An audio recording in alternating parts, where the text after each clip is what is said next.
ও বান্দারে, যখন তোমাদের সামনে কোরআন তেলাওয়াত হয়, যখন কোরআনের তাফসীর হয়, যখন কোরআনের মাহফিল হয়, ওয়াজ হয়, কোরআন থেকে যখন কথা হয়, তখন তোমরা 2 দফা কাজ করবে। কয় দফা?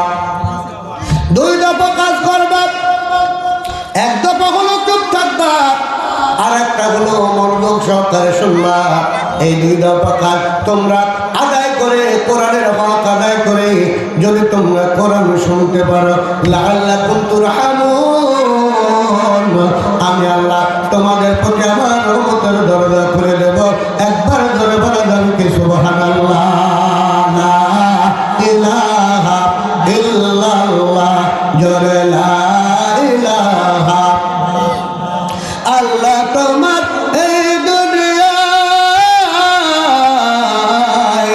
আল্লাহ তোমার এই দুনিয়ায় কে আসে কেউ চলে যায়, তবু তোমার ভয়ে কারো কাঁদে না হৃদয়। লা ইলাহা, লা ইলাহা ইল্লাল্লাহ মুহাম্মাদুর রাসূলুল্লাহ। সকলে বলেন সাল্লাল্লাহু আলাইহি সাল্লাম। বন্ধুরা আমার, তাহলে এই জায়গার আসার মর্যাদা কেমন? 1 নম্বর হলো গুনাহ মাফের জন্য ফেরেশতারা দোয়া করতে থাকে আল্লাহর কাছে। আর 2 নম্বর হলো আল্লাহ বলতেছেন, বান্দারে তোমরা যারা আমার কোরআন থেকে আলোচনা শুনবা, তাহলে আমি আল্লাহ তোমাদের প্রতি আমার রহমতের দরজা খুলে দেব। ঘোষণা তা বন্ধুরা আমার। আর 3 নম্বর যে মর্যাদা আল্লাহ তাআলা দান করে দেন, শুনে নেন। পৃথিবীর সর্বশ্রেষ্ঠ সম্পদ আমার আল্লাহ দান করে দেন। বলেন সুবহানাল্লাহ। এখন শ্রেষ্ঠ সম্পদ কি, দামি জিনিস কি? যে যেই মানুষ যে লাইনে যেই কাজ করে মনে করে এটাই হলো আমার কাছে দামি জিনিস। একজন ভিক্ষুক, ভিক্ষুক ছিলেন না, একজন ভিক্ষুক যিনি ভিক্ষা করে, এই ভিক্ষুককে যদি বলেন, ভাই আচ্ছা আপনি তো অনেকদিন ধরে ভিক্ষা করেন, আচ্ছা বলেন তো আপনার কাছে সবচাইতে দামি জিনিস কি মনে হয়?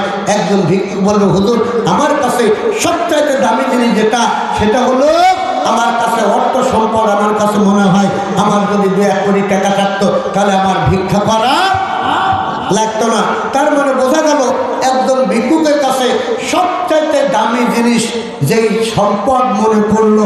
আচ্ছা বলেন ভাই, এই সম্পদ কি মানুষের কাছে অনন্তকালের জন্য সারাটা জীবন থাকে গো? জোরে বলেন। এখন আপনি অনেক সম্পদের মালিক, আগামীকাল রাস্তার ফকির আল্লাহ বানাই দিতে পারে, এই ক্ষমতা মনে আল্লাহর নাই। আসলে না বন্ধুরা আমার, তাহলে এখন আছে, আগামীকাল যদি না থাকে তাহলে ওই দামি জিনিস, মূল্যবান জিনিস অন্তত পক্ষে বিবেকবান সম্পন্ন মানুষের কাছে হতে পারে না। আবার যিনি রাজনীতি করেন, একজন রাজনীতিবিদকে যদি বলেন, ভাই আপনি যে রাজনীতি করেন, আচ্ছা বলেন তো আপনার কাছে সবচেয়ে দামি জিনিস কি মনে হয়? একজন রাজনীতিবিদ বলবে, হুজুর আমার কাছে রাজনীতির ভিতরে সবচেয়ে দামি জিনিস, মূল্যবান জিনিস যেটা মনে হয় সেটা হলো রাষ্ট্র ক্ষমতা। কি ক্ষমতা? রাষ্ট্রের ক্ষমতা। হুজুর এই রাষ্ট্র ক্ষমতা একজন রাজনীতিবিদের চাওয়া এবং পদক্ষ। আচ্ছা বলেন তো এই রাষ্ট্র ক্ষমতাকে মানুষের কাছে অনন্তকালের জন্য থাকে? জোরে বলেন থাকে? ওরে বাবা, বিগত দিনে তো আমরা ক্ষমতা দাপট দেখেছিলাম। এত ক্ষমতা দাপটে তারা বলা শুরুই করলো, কাউকে শেষ পর্যন্ত বলা শুরু করলো যে আমরা পালাবো না। কিন্তু ক্ষমতা দেওয়ার মালিক আল্লাহ হওয়ার কারণে আল্লাহ বললেন, শুধু পালাবি না, বাংলাদেশে তোদের জায়গা হবে না। জোরে বলেন কথা ঠিক কিনা? তাহলে বন্ধুরা আমার, যেই জিনিস এখন আছে, আপনি এত ক্ষমতা ভোগ করার পরেও যদি 45 মিনিট টাইম না পান ও মুসলমান, তাহলে ওই জিনিস দামি জিনিস হওয়ার কোনো সুযোগ নাই। বন্ধুরা আমার, দামি জিনিস হলো ওটা, মূল্যবান জিনিস হলো ওটা, সবচেয়ে দুর্লভ বস্তু হলো ওটা। ও বন্ধুরা আমার, যেই জিনিস পানিতে ডুবানো নষ্ট হয় না, ফাঁসের মঞ্চে গেলে নষ্ট হয় না, সেই দামি জিনিসের নাম হলো ঈমান। নাম কি বন্ধুরা আমার? এই ঈমান সম্পর্কে আমার রব্বুল আলামিন কত সুন্দর করে বললেন, ইন্নামাল মুমিনুনা আল্লাযীনা ইযা যুকিরাল্লাহু ওয়াজিলাত কুলুবুহুম ওয়া ইযা তুলিয়াত আলাইহিম আয়াতুহু যাদাতুহুম ঈমানাও ওয়া আলা রাব্বিহিম ইয়াতাওয়াক্কালুন। জবান খুলে বলা যাবে আল্লাহু আকবার। বন্ধুরা আমার, সেই দামি জিনিস, সেই মূল্যবান ঈমান সম্পর্কে আল্লাহ তাআলা বললেন, বান্দারে ইন্নামাল মুমিনুনা আল্লাযীনা ইযা যুকিরাল্লাহু ওয়াজিলাত কুলুবুহুম। বান্দারে, ঈমানদারের সামনে যখন কোরআনের তেলাওয়াত হয়, কোরআনের তেলাওয়াত শোনার সাথে সাথে, কোরআনের কথা শোনার সাথে সাথে তাদের অন্তর দুনিয়ার কোনো রেদের ভয় না, দুনিয়ার কোনো সেনাবাহিনীর ভয় না, তাদের অন্তর শুধুমাত্র কেবলমাত্র আল্লাহর ভয়ে থরথর করে কাঁপতে থাকে। জবান খুলে বলা যাবে কি সুবহানাল্লাহ। আর শুধু তাই না, ঈমানদার যত আমার কোরআন শুনবে, আমি আল্লাহ তার ঈমানটা বৃদ্ধি করে দিই। জবান খুলে বলা যাবে কি সুবহানাল্লাহ। বন্ধুরা আমার, ঈমান এত দামি জিনিস। কেমন দামি জিনিস যদি বলেন, হুজুর যদি মনে করেছিলাম ওয়াজ মাহফিলে আসলে হয়তো তাবারক পাবো, হয়তো এক প্যাকেট খিচুড়ি পাবো, কিন্তু হুজুর এমন এক দামি জিনিসের কথা বললেন, হুজুর গো ঈমান যদি বৃদ্ধি পেয়ে যায়, ঈমান দিয়ে কি করবি? ঈমানকে বাজারে কিনতে পাওয়া যাবে দামি দামি। তার ঈমান কেমন দামি জিনিস জানার দরকার আছে না নাই? জোরে বলেন আছে না নাই? ঈমান কেমন দামি জিনিস কে বাজার? আমার সম্মানিত সভাপতি, আমার সম্মানিত বড় ভাই হাজী টুটুল ভাই হলে গেছেন, একটা কালো পাথর চুমা খেয়েছেন। ভাই খাননি? একটা কালো পাথর চুমা খেয়েছেন। আর আল্লাহ রাসূল বলেন, যারা কালো পাথরকে যারা চুম্বন করলো, ওই পাথরটাকে চুমু খাওয়ার কারণে ওই বান্দার সমস্ত পাপগুলি ওই কালো পাথরে শুষে নেয়। জবান খুলে বলা যাবে কি সুবহানাল্লাহ। আচ্ছা বলেন কবি ভাই, যদি কালো পাথরকে চুমু খাওয়ার কারণে যদি জীবনের কোনো পাপ হয়, বলেন তো তাহলে ওই পাথরের সম্মান মর্যাদা কম না বেশি? বন্ধুরা, এই কালো পাথরের সামনে দাঁড়িয়ে অর্ধ গানের খলিফা হযরত তোমার বলতে পাথরে, তোকে চুমা খেলে জীবনের কোনো পাপ হয়? আল্লাহ নবী তোকে চুমা খেয়েছেন রে পাথর, এই জন্য বোঝা যায় তোর সম্মান আল্লাহ তাআলা বৃদ্ধি করে দিয়েছে রে পাথর। আচ্ছা বলেন তো, সম্মান দেওয়ার মালিক কি? জোরে বলেন। ক্ষমতা দেওয়ার মালিক কি? আল্লাহ বলেন, কুলিল্লাহুম্মা মালিকাল মুলকি তুতিল মুলকা মান তাশা ওয়া তানজিউল মুলকা মিম্মান তাশা ওয়া তুইজ্জু মান তাশা ওয়া তুযিল্লু মান তাশা বিয়াদিকাল খায়র। জবান খুলে বলা যাবে আল্লাহু আকবার। বন্ধুরা আমার, তাহলে ক্ষমতা দেওয়ার মালিককে, সম্মান দেওয়ার মালিককে, বেইজ্জতি করার মালিক আমার আল্লাহ। এই জন্য পাথরের সামনে দাঁড়িয়ে অর্ধজানের খলিফা হযরত তোমার বলে, পাথরে আল্লাহ নবী তোকে চুমা খেয়েছে, যার কারণে বোঝা যায় আল্লাহ তোর সম্মান বৃদ্ধি করে দিয়েছে রে পাথর।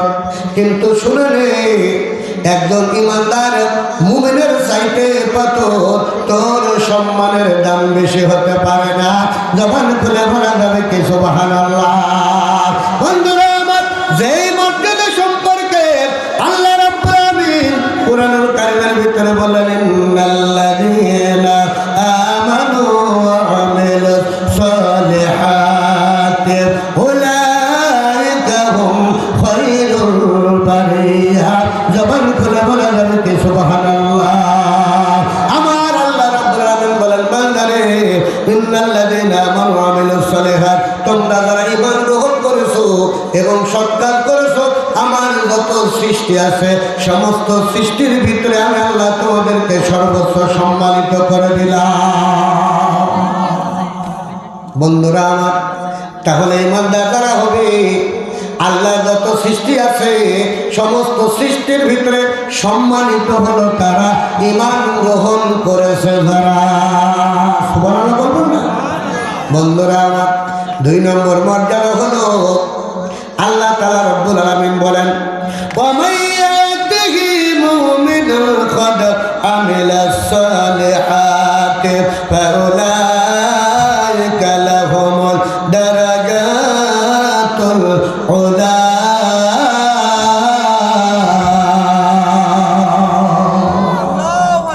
আল্লাহ বললেন, বান্দারে তোমরা যদি ঈমান গ্রহণ করো, মুমিন যদি তোমরা হতে পারো, শুনে নাও, তোমাদেরকে দুনিয়ায় সম্মানিত করব এবং পরকালেও আমি তোমাদেরকে সম্মানিত করব।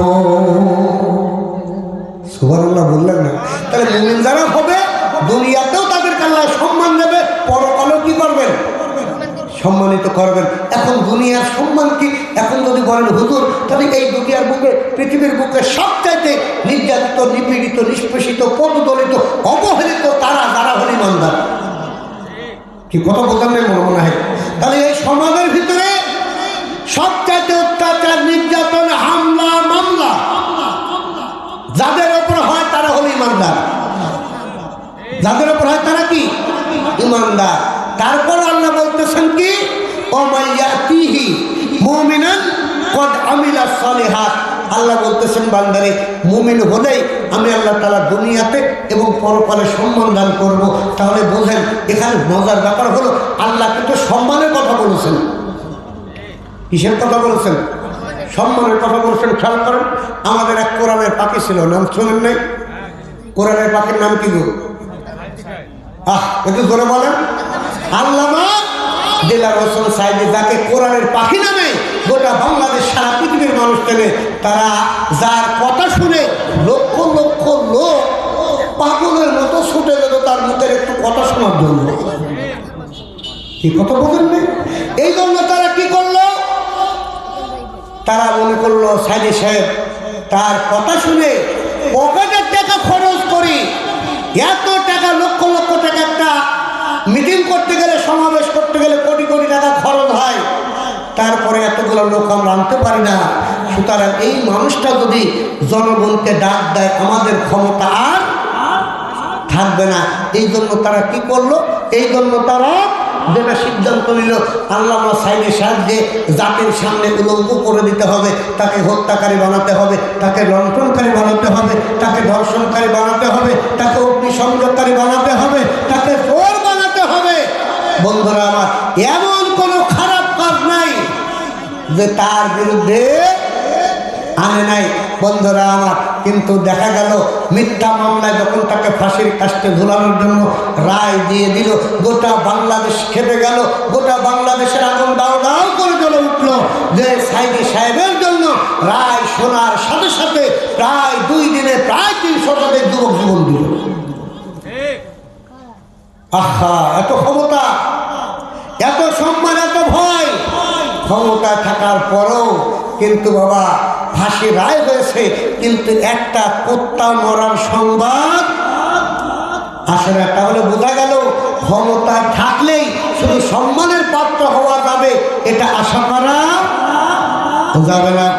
বন্ধুরা, 2 নম্বর মর্যাদা যারা মুমিন হবে, আল্লাহ রাসূল সাল্লাল্লাহু আলাইহি সাল্লাম বলেন, কিয়ামত যখন সংঘটিত হয়ে যাবে, ও বন্ধুরা আমার, কিয়ামত সংঘটিত হওয়ার কারণে আল্লাহ তাআলা বললেন, সেই দিন এমন একটা ভয়ঙ্কর দিন হবে, ওয়াত্তাকু ইয়াওমান লা তাজজি নাফসুন আন নাফসিন শাইয়্যান ওয়া লা ইকবালু মিনহা শাফাআ ওয়া লা ইউখাযু মিনহা আদলু ওয়া লা হুম ইনসারুন। জবান খুলে বলা যাবে কি সুবহানাল্লাহ। এমন একটা দিন অবস্থা বান্দার নিকট চলে আসবে যে কারোর পক্ষ থেকে কোনো বিনিময় নেওয়া হবে না, কারোর পক্ষ থেকে কোনো সুপারিশ গ্রহণ করা হবে না। বন্ধুরা আবার শুধু তাই না, এমন একটা দিন আসবে আল্লাহ রাসূল সাল্লাল্লাহু আলাইহি সাল্লাম বলেন, ইন্নাল ইনসানা তানকাতা ইয়াওমাল কিয়ামাতি ইল্লা নাসাবি আসবাবি সিহরি। আল্লাহ রাসূল আমার বলেন, মানুষের সাথে সম্পর্ক ওই দিন সমস্ত ছিন্ন হয়ে যায়।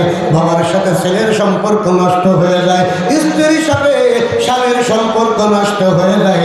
যেদিন আপনার মানুষ মৃত্যুবরণ করে দুনিয়ার সফর যখন শেষ করে দেয়, ওই মৃত্যু পরবর্তী জীবনে কবর বলেন, হাসর বলেন, মিজান বলেন, পুলসিরাত বলেন, ও বন্ধুরা আমার, দুনিয়ার সব সম্পর্ক সেদিন ছিন্ন হয়ে যাবে। একবার ধরে বলা যাবে আল্লাহু আকবার। আমার আল্লাহ বললেন, বান্দারে সেই দিন এমন একটা দিন তোমার সামনে উপস্থিত হয়ে যাবে, যেদিন মা তার সন্তানকে ভুলে যাবে, সন্তান তার মাকে ভুলে যাবে, স্বামী তার স্ত্রীকে ভুলে যাবে, স্ত্রী তার স্বামীকে ভুলে যাবে। শুধু তাই না, আপনজন সেই দিন সকলে যখন অস্বীকার করবে, সেই দিন মুমিন যারা হবে আমার আল্লাহ, মুমিন যারা হবে আল্লাহ তাদেরকে বলবেন না, জবান খুলে বলা যাবে কি সুবহানাল্লাহ। বন্ধুরা আমার, আল্লাহ বলতেছেন, আফালা ইয়ালামু ইযা বুসিরা মা ফিল কুবুর। আল্লাহু আকবার। আমার আল্লাহ বললেন, বান্দারে আফালা ইয়ালামু ইযা বুসিরা মা ফিল কুবুর। আল্লাহ বলতেছেন, বান্দারে কিয়ামতের দিন যখন মানুষ কবর থেকে যখন উঠবে, আর তার সাথে সাথে তখন মানুষগুলা এই কবর থেকে যখন উঠবে, আর যদি ওই ব্যক্তি মুমিন হয়, ইমানদার যদি হয়, আর মুমিন ইমানদার হওয়ার সাথে সাথে তখন ওই বান্দার জন্য আমার আল্লাহ জান্নাত থেকে একটা যানবাহনের ব্যবস্থা করে দেবেন। জবান খুলে বলা যাবে কি সুবহানাল্লাহ। রাসূল আমার বলেন, এই যখন জান্নাত কবর থেকে ওঠার পর বান্দা যখন দেখবে, হায় হায়, তার কবরের পাশে সুন্দর একটা যানবাহন দাঁড়িয়ে আছে। যে যানবাহনটা দুনিয়ার সাধারণ কোনো যানবাহন না, যেই যানবাহনের শরীর দিয়ে সুঘ্রাণ বের হয়, যেই যানবাহন যার দিকে তাকে থাকতে মনে হয়, তো বন্ধুরা আমার, এমন একটা যানবাহন যার শরীর দিয়ে সুঘ্রাণ বের হয়, তখন ওই বান্দা কবর থেকে ওঠার পরে একদিন না দুই দিন না, বান্দা যখন বেশ কিছুক্ষণ যখন তাকে থাকবে, বান্দা তখন মনে মনে কল্পনা করবে, আল্লাহ এই যানবাহনের ভিতরে তো আমার চড়তে মন চায়, কিন্তু রব্বুল আলামিন এই যানবাহনের ভিতর তো চড়ার আমার কোনো সাধ্য নয়। অনেক সময় দেখা যায় মনে স্বাদ আছে কিন্তু সাধ্য নয়, তাহলে কি করে আমি উঠবো?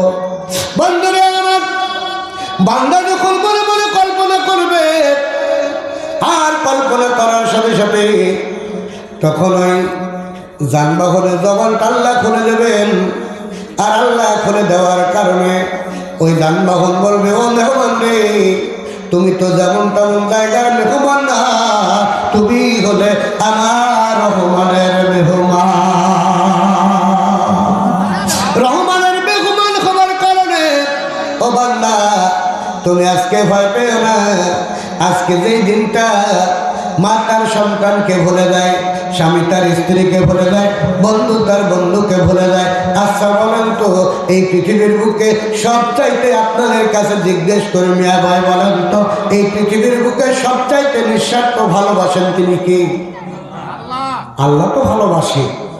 আমাদের দুনিয়ার ভিতরে ছেলে মেয়ে, আহা দেখবেন খেয়াল করে, যদি স্বামী মারা যায়, বিবি কান্দে, চোখের পানি ফেলার বলে, তুমি আমার এই বয়সে আমাকে কার কাছে রেখে গেলে, কে আর আমাদের দেখাশোনা করবে? মানে বিবি, স্বামী যখন মরে যায় তখন বিবি তার চিন্তা করে যে তার ভরণ পোষণের দায়িত্ব কে নেবে, এখন তার এই খাওয়া দাওয়ার ব্যবস্থা কে নেবে? তাহলে বলেন, এই স্বামী মরে যায়, স্ত্রী কান্দে, তাহলে এই কান্নার ভিতরে ভেজাল আছে না নেই? জোরে বলেন, আছে না নেই? আবার কোনো বাবা যখন মারা যায় তখন ছেলে কান্দে, কি মেয়ে ছেলে কান্দে, আব্বা তুমি মরে গেলে আমাদের লেখাপড়ার খরচ আর কে দেবে? মেয়ে কান্দে কি, আব্বা তুমি যে চলে গেলে, আব্বা আমার প্রতি মাসে বছরে একবার আমার বাড়িতে মিষ্টির হাড়ি নিয়ে কে যাবে? তার মানে মেয়েরও স্বার্থ, স্ত্রীর স্বার্থ, ছেলেরও স্বার্থ, মেয়েরও স্বার্থ, কিন্তু নিঃস্বার্থ ভালোবাসা একজন আর যার ভালোবাসা টাকা দিয়ে কেনা যায় না। সেই নিঃস্বার্থ ভালোবাসা যার, তিনি হলেন জনম দুঃখিনী মা। ভালোবাসা কার? কেন মায়ের ভালোবাসা? নিঃস্বার্থ ভালোবাসা। কান খুলে শুনে নেন, নিঃস্বার্থ ভালোবাসা এই জন্য মায়ের, কারণ সন্তান যখন ভূমিষ্ঠ হয় তখন মায়ের একটা না দুইটা না 56টা পেটের ভিতর নাড়ি ছিঁড়ে যায়। কতটা? একটু জোরে বলেন, কতটা? কতটা? 56টা নাড়ি ছিঁড়ে যায়। আচ্ছা বলেন তো, এই 56টা নাড়ি যে মায়ের ছিঁড়ে গেল, আচ্ছা বলেন একটা নাড়ি ছেড়ে যন্ত্রণা পুরুষ হলে কি সহ্য করতে পারতাম? বন্ধুরা আমার, আল্লাহ রাসূল সাল্লাল্লাহু আলাইহি সাল্লামের কাছে এক সাহাবী এসে বলতেছে, হুজুর মানে হাব্বা বি হুসনি সাওয়াতি, ইয়া রাসূলুল্লাহ, ইয়া হাবিবাল্লাহ, খিদমত করব কার? কলা রাসূলুল্লাহ সাল্লাল্লাহু আলাইহি সাল্লাম, আল্লাহ রাসূল বললেন কলা উম্মুকা, রাসূল বললেন তোমার মা। তারপরে কার? রাসূল বললেন তোমার মা। তারপরে কার? রাসূল বললেন তোমার মা। তারপরে কার? রাসূল সাল্লাল্লাহু আলাইহি সাল্লাম বললেন তোমার বাপের। আচ্ছা বলেন তো, তাহলে এখানে এই হাদিসের ভিতরে মায়ের মর্যাদা আল্লাহ রাসূল কয় গুণ দিলেন? জোরে বলেন, কয় গুণ দিলেন? 3 গুণ দিলেন। খেয়াল করেন। আর বাপের সম্মান মর্যাদা 1 গুণ দিলেন। এখন আপনাদের কাছে বলি, বলেন তো, সন্তানের জন্য মাও কষ্ট করে, বাবাও কি উভয় কষ্ট করে না? সারা বাংলাদেশে ওয়াজ করার জন্য যখন সারাদিন ভ্রমণ করি, একদিন মাহফিল করে অন্তত পক্ষে 1টা মাস বসে খাওয়ার মতো অবস্থা হয়ে যায়। তারপর প্রতিদিন মাহফিল করে কিসের জন্য? শুধু নিজে ভালো থাকলে হবে না, সন্তানদের মানুষের মতো মানুষ করতে হবে। এই কষ্ট ত্যাগ কিন্তু বাবাও স্বীকার করে নাই। আচ্ছা বলেন, তাহলে রাসূল সাল্লাল্লাহু আলাইহি সাল্লাম যে মায়ের মর্যাদা 3 গুণ দিলেন, বাপের মর্যাদা 1 গুণ দিলেন, কারণটা কি? তাহলে এখানে বাপের যে 1 গুণ সম্মান, মায়ের মর্যাদা 3 গুণ দিলেন, তাহলে বলেন তো ইসলামকে এখানে বৈষম্য তৈরি করলো কি করলো না? বন্ধুরা আমার, এটা নিয়ে খ্রিস্টানদের মাথা ব্যথা শুরু হয়ে গেছে। তারা চিন্তা করলো সন্তান মানুষ করার জন্য বাপও কষ্ট করে, মাও কষ্ট করে, কিন্তু এই ইসলাম কেন মায়ের মর্যাদা 3 গুণ বাড়ায় দিল? মায়ের সম্মান কেন 3 গুণ ইসলামের নবী বাড়ায় দিল? এটা নিয়ে যখন গবেষণা শুরু করলো, গবেষণা করার পর তারা যেটা খুঁজে পেল, এই মা কত কষ্ট করে, কষ্টের বর্ণনা গবেষণা করার পর যখন মায়ের কষ্ট যখন তারা খুঁজে পেল, তখন তারা কালেমা পড়ে মুসলমান হয়ে গেল। কি সুবহানাল্লাহ বললে গুনাহ হয়? বন্ধুরা আমার, খেয়াল করেন মা কেমন কষ্ট করে। আপনারা কষ্ট বসেন না তো? মা কত কষ্ট করে খেয়াল করেন। প্রতিটা মায়ের পেটে, আমার মায়ের পেটের ভিতরে, আমার ভাইজানের মায়ের পেটের ভিতরে, আজকের মাহফিলের প্রধান বক্তা যিনি বেলালি ভাই, তার মায়ের পেটের ভিতরে হাফেজ কামরুজ্জামান, তার মায়ের পেটের ভিতরে হাফেজ শরীফুল ইসলাম, সমস্তবাসী তার মায়ের পেটের ভিতরে। আপনারা যারা সামনে বসে আছেন, সব মায়ের পেটের ভিতরে সন্তান রাখার জায়গা আল্লাহ তারা 10 ইঞ্চি করেছেন। কয় ইঞ্চি? কিন্তু দেখেন সন্তান যখন হয় 10 ইঞ্চি হয়, 10 ইঞ্চির বড় হইতে হয় না। কোনোটা 20 ইঞ্চি হয়, কোনোটা বা 18 ইঞ্চি হয়, কোনোটা 16 ইঞ্চি হয়। তাহলে কথা হলো হুজুর, তাহলে মায়ের পেটের ভিতরে যদি 10 ইঞ্চি জায়গা হয়, তাহলে সন্তান তো বড় হয় কেন? জানার দরকার আছে না? বন্ধুরা, বিজ্ঞান গবেষণা করলো মায়ের কত কষ্ট করে রে বাবা। বিজ্ঞান গবেষণা করে বলল, সন্তানের বয়স যখন মায়ের পেটে 7 মাস হয়, কয় মাস? 7 মাস যখন বয়স হয়, তখন এই 10 ইঞ্চির জায়গাটা সন্তান পরিপূর্ণ হয়ে যায়। আচ্ছা বলেন তো, মায়ের পেটে সন্তান কয় মাস থাকে? কি আমার কথা বোঝেন বন্ধুরা আমার? এই যে 7 মাসে 10 ইঞ্চি সন্তান হয়ে গেল, মায়ের পেটে জায়গা হলো 10 ইঞ্চি। আবার যখন 8 মাস বয়স হয়, ওই সন্তানটা পেটের ভিতরে 1 ইঞ্চি বেড়ে যায়। আচ্ছা বলেন তো, 7 মাসে হলো 10 ইঞ্চি, 8 মাসে হলো 11 ইঞ্চি। তাহলে মায়ের পেটে সন্তান থাকার জায়গা আল্লাহ কয় ইঞ্চি দিয়েছেন? 10 ইঞ্চি হলো, আর 1 ইঞ্চি বেড়ে গেল। ও বন্ধুরে, এই 10 ইঞ্চি হওয়ার পর 8 মাস যখন হলো 11 ইঞ্চি বেড়ে গেল। আবার যখন 9 মাস হয় আবার 1 ইঞ্চি বেড়ে গেল। আবার যখন 10 মাস হয় আবার যখন 1 ইঞ্চি বেড়ে গেল। ও বন্ধুরে, বিজ্ঞান গবেষণা করে দেখলো মায়ের পেটে সন্তান জন্ম দুঃখিনী মা, তার পেটের ভিতরে সন্তান যে জায়গা 10 ইঞ্চি দখল করে আছে, এই সন্তান মায়ের পেটের ভিতরে 7 মাসে যখন পরিপূর্ণ হয়ে গেল। ও বন্ধুরে, আপন জনেরা আমার বিবেকটাকে কাজে লাগা। 8 মাস যখন হয়ে যায়, 1 ইঞ্চি যখন বেড়ে যায়, আর পেটের ভিতরে জায়গা হয় না, ওই তোদের ভিতরে জন্ম দুঃখিনী মায়ের জায়গা হয় না। ওই সন্তানের পা দুটো এনে মায়ের কলিজার কাছে ফেরেশতারা সেট করে দেয়। জবান খুলে বলা যাবে কি আল্লাহু আকবার। বন্ধুরে আমার, এই 10 ইঞ্চি যেই সন্তান বেড়ে গেল, ও বন্ধুরা আমার 11 ইঞ্চি হলো, 12 ইঞ্চি হলো, 13 ইঞ্চি হলো।